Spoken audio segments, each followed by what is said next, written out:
Hey guys, this is Maximum X Gamer. I'm bringing you an unboxing video for the new Samsung Galaxy S3. The logo is the only thing that really stands out on the box. Other than that, it's a plain box, it's a matte finish. Looking on the back, you have the Samsung Galaxy X logo on the left, 16 gig logo on the right. It's a T-Mobile contract. The first thing you'll notice is the HSPA abbreviation, which stands for High Speed Download Packet Access. At the moment, the phone boasts that it can download 21 megabits per second and upload of 5.6 megabits per second, which is a quad core. Then it gives you the different parameters. Now, this is a enhanced version of the 3G network. If you know a little bit about the way we use the internet, normally if you're not Wi-Fi connected, you would have a 3G connection. This is basically a better version of 3G and is a more enhanced version. So yeah, so it's right off the back, that's the main reason why it works so well on the internet. It also has the Edge GPRS capability. It's a quad core, 1.4 gigahertz quad core, which basically means that it's going to run 4 times faster than any previous phones. It also means that this particular phone can now run full 1080p videos as well as record in full 1080p resolution, 30 frames per second recording. Moving on to the screen, this has a 4.8 HD Super AMOLED screen. The camera is an 8 megapixel autofocus camera. It does have a function of having multiple pictures taken at the same time. What impressed me the most about this phone was the front facing camera, which is 1.9 megapixel, and the picture quality was excellent. And normally front facing camera, nothing to write home about, but this particular case is quite excellent picture quality. Then it goes on to other software that's more compatible with this phone. So one of the main things worth noting is the DivX. So when you get into the actual phone, you can't help but notice and how large the actual screen is. It overpowers everything. But this is my first Samsung Galaxy phone, so it's something new for me, so I have to get used to the controls. I'm very much a HTC fan up to this point. This is very much a new thing for me. But I am very impressed at how large the screen is and how light the actual phone looks and feels. Moving on into the actual box, this is the micro SIM card, which is the smaller version of the normal SIM card. We go into that later. You have the quick start guide as well as the warranty card. We won't dwell too much on those.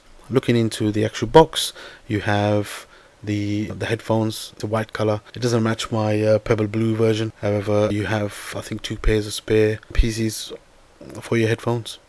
It's worth noting that I have bought the pebble blue version rather than the white, and I think I made a good choice. I love the color. The headphones, again, I haven't had the chance to actually listen to the music, and I'll make another video hopefully with my thoughts after using it for around a week.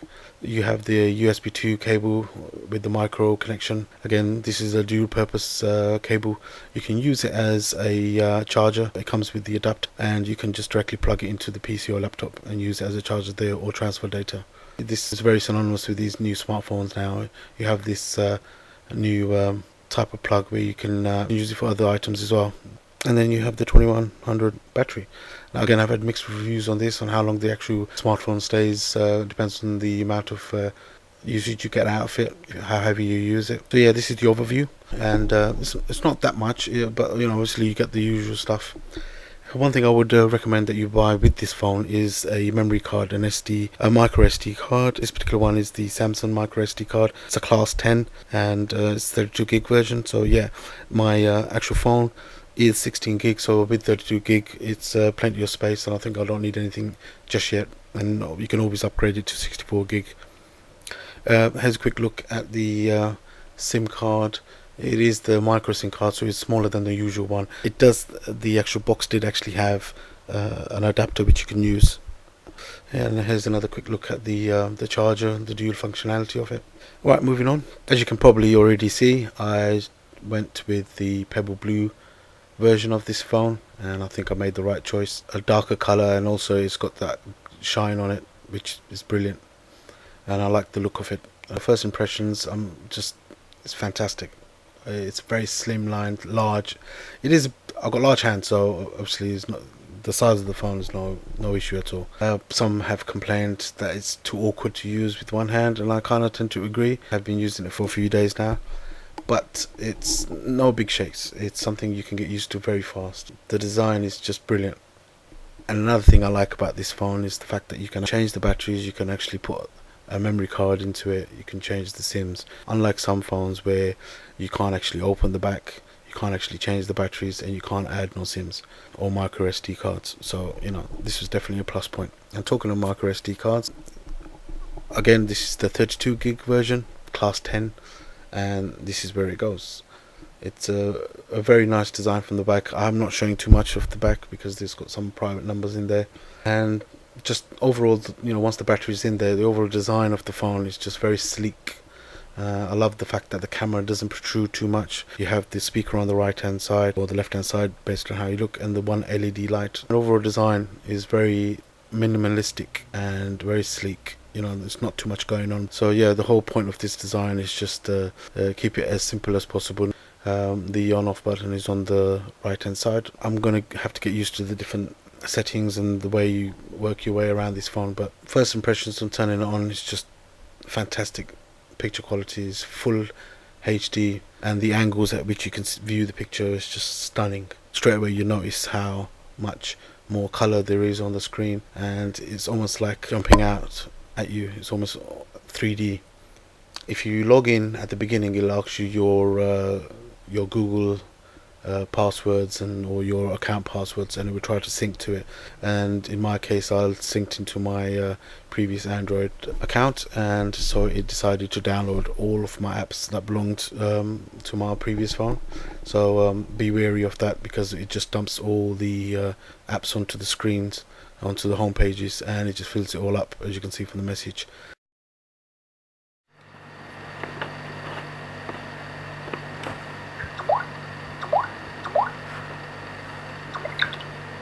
The processing power in this is just next to nothing.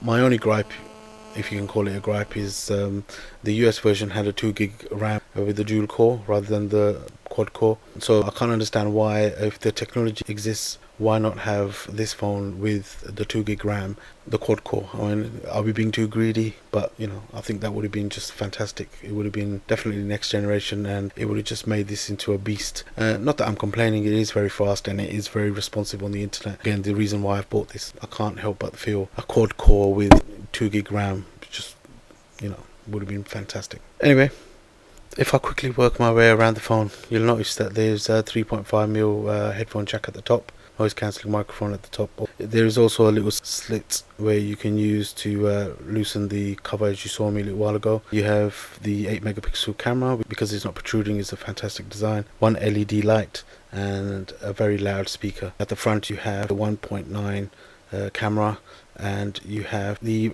eye recognition sensors, which is one of the new things that Samsung is boasting.